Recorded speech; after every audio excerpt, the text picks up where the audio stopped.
வணக்கம் ஃப்ரெண்ட்ஸ், இன்னைக்கு நம்ம தமிழ்நாட்டையும் ஒட்டுமொத்த இந்தியாவையும் உலுக்கிக்கிட்டு இருக்கிற மிக முக்கியமான 6 நடப்பு நிகழ்வுகள் மற்றும் வரலாற்று விவகாரங்களை பத்தி தான் இந்த ஒரே வீடியோல பார்க்க போறோம்.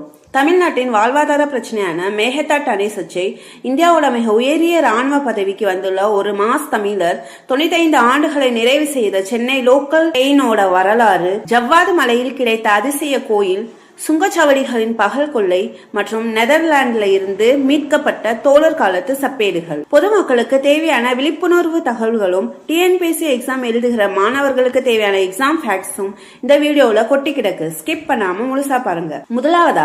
முதலாவதா ஒட்டுமொத்த தமிழகமும் பெருமைக்குரிய ஒரு தேசிய செய்தி. இந்திய முப்படைகளின் ராணுவ, கடற்படை, விமானப்படை கூட்டு தலைவரான முப்படை தலைமை தளபதியாக நம்ம தமிழ்நாட்டை பூர்வீகமாக கொண்ட ஜெனரல் NS ராஜா சுப்பிரமணி இப்போ பொறுப்பேற்கிறார். இவர் இந்தியாவின் 3வது முப்படை தலைமை தளபதி ஆவார். 2020 பொறுப்பேற்ற இந்தியாவின் முதல் CDS ஜெனரல் விபின் ராவத், 2வது CDS ஜெனரல் அனில் சௌஹான் ஆகியோரை தொடர்ந்து தற்போது ஒரு தமிழர் இந்த உயரிய பதவியில் அமர்ந்துள்ளார். 1985 கர்வால் ரைபிள்ஸ் பிரிவில் இணைந்து 40 ஆண்டுகள் ராணுவ சேவை புரிந்தவர். அசாமில் தீவிரவாதிகளுக்கு எதிராக நடத்தப்பட்ட ஆபரேஷன் ரைனோ நடவடிக்கையை கையாண்டவர்.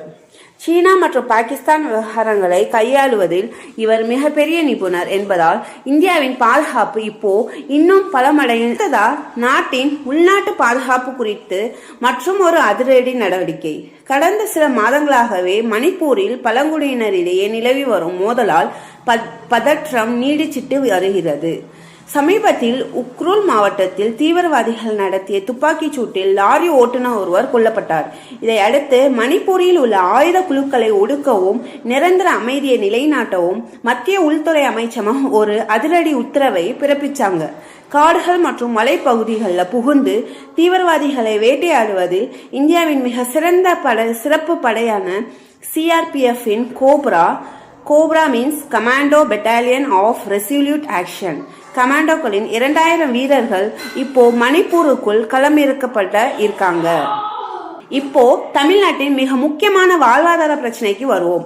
கர்நாடக அரசு மேகதாட்டுல 67 TMC கொள்ளளவு கொண்ட ஒரு பிரம்மாண்ட அணையை கட்ட ரூபாய் 9000 கோடி நிதி ஒதுக்கி வேலையை வேகப்படுத்தியிருக்காங்க.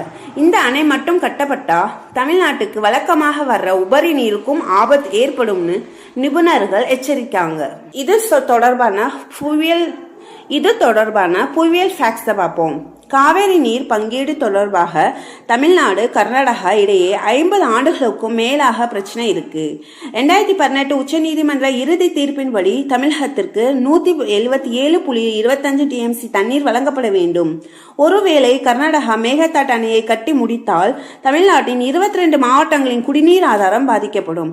அது மட்டுமல்லாமல் டெல்டா மாவட்டங்கள் உட்பட 12 மாவட்டங்களில் உள்ள 26 லட்சம் ஏக்கர் விவசாய நிலங்கள் பாசன வசதியின்றி தரிசாக மாறும் அபாயம் இருக்கு. அடுத்ததா வாகன ஓட்டிகள் தினசரி சந்திக்கும் ஒரு டோல்கேட் கொள்ளை விவகாரம்.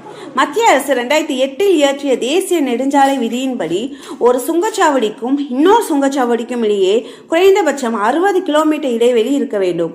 ஆனால் நடைமுறையில் வெறும் 30 முதல் 40 கிலோமீட்டர் இடைவெளியே டோல்கேட்டுகள் அமைக்கப்பட்டு மக்கள் பணம் சுரண்டப்படுகிறது. இது தொடர்பான அதிர்ச்சி தகவல்கள் என்னவென்றால், தமிழ்நாட்டின் சென்னை டு கன்னியாகுமரி தேசிய நெடுஞ்சாலையை NH45 எடுத்துக்கொண்டால் விதிகளுக்கு புறம்பாக 8 சுங்கச்சாவடிகள் மிக குறைந்த தூர இடைவெளியில் அமைந்துள்ளன. உதாரணமாக ஆத்தூர் விக்கிரவாண்டி இடையே வெறும் 43 கிலோமீட்டர் தான் இடைவெளி இருக்கு.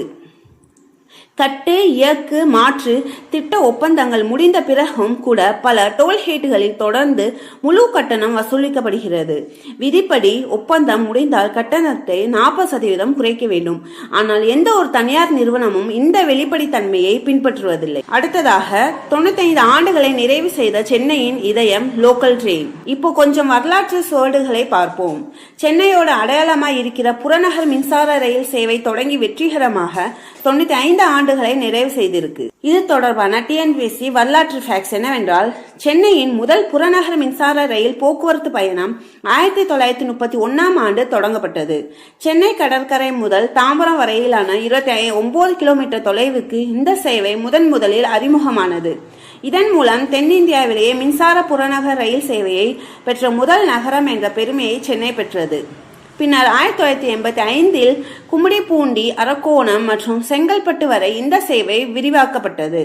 சென்னையின் பறக்கும் ரயில் திட்டம் 1995இல் கடற்கரை சேப்பாக்கம் இடையே தொடங்கி படிப்படியாக வளர்ந்து இப்போ பரங்கிமலை வரை நீட்டிக்கப்பட்டுள்ளது. கடைசியா நம்ம தமிழ்நாட்டோட மரபு மற்றும் பண்பாடு சார்ந்த 2 மாபெரும் கண்டுபிடிப்புகள்.